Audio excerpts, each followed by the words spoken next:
Dans cet épisode, je vais cuisiner un jarret de veau que je vais aromatiser et parfumer avec l'une des compositions les plus exceptionnelles de la cuisine marocaine.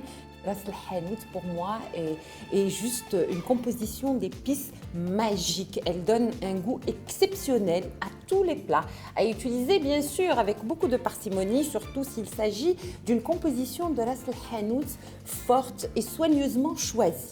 Donc, je vais avoir besoin pour préparer ce plat d'un joli jarret de veau. J'ai pris juste un morceau de jarret sans l'os pour avoir moins de matière grasse dans la sauce.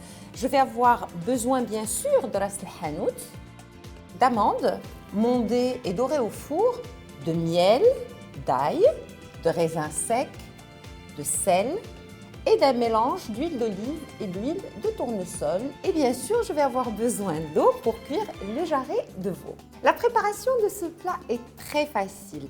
Je vais placer la viande dans un faitout. Il est très important de choisir une marmite ou un faitout avec un fond épais pour qu'il diffuse uniformément la chaleur.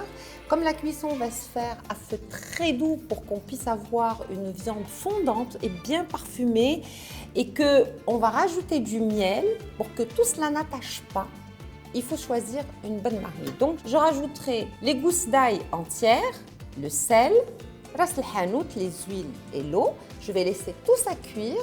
Une fois la viande cuite, c'est-à-dire fondante comme j'ai expliqué, mais pas du tout émiettée, mais juste fondante, je rajouterai les raisins secs et le miel et je ferai confire la viande jusqu'à ce qu'elle s'imprègne bien de la douceur du miel et de l'acidité des raisins secs.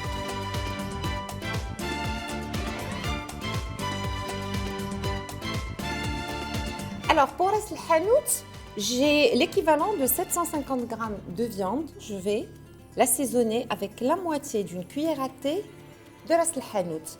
Comme c'est une composition d'épices bien soignée et assez parfumée, n'en mettez pas plus. C'est largement suffisant pour donner à la fois de la couleur et de la saveur à ce plat. Vous pouvez voir qu'il y a des petits pistils de safran.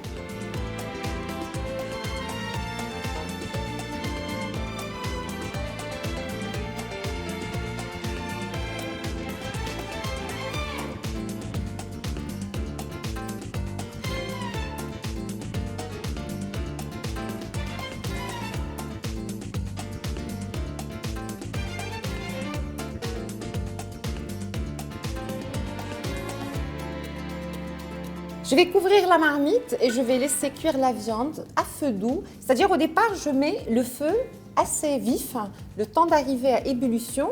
Par la suite, je baisserai le feu et je laisserai cuire ou mijoter à couvert pendant environ 1 heure à 1 heure et demie. Cela dépend de la qualité de la viande choisie. Et on se retrouve dans un petit moment pour finir la préparation de la recette. Après 1 heure et demie de cuisson de la viande, vous pouvez voir la couleur de la sauce. Elle est très belle, elle est jolie. C'est la couleur du safran utilisé dans la préparation de la composition de ras el-hanout. Et on a un jus bien gélatineux grâce à la gélatine naturelle du jarret. Maintenant, je vais rajouter les raisins secs et je vais rajouter également un peu de miel pour confire la viande.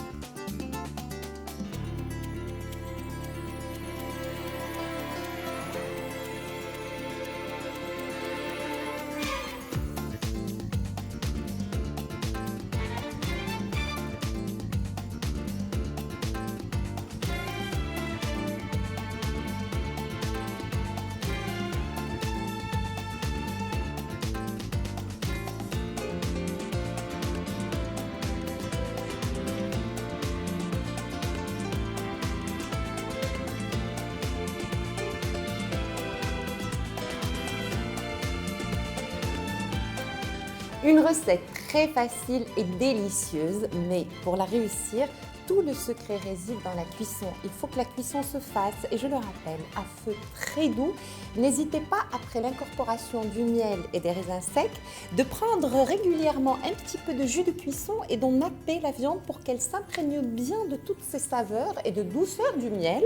On sert le plat accompagné de blé ou de riz, ou vous pouvez même le servir accompagné de pain. Moi, j'aime bien le goût du blé pré-cuit, donc que l'on cuit en 10 minutes pour accompagner le plat. C'est vraiment très très bon.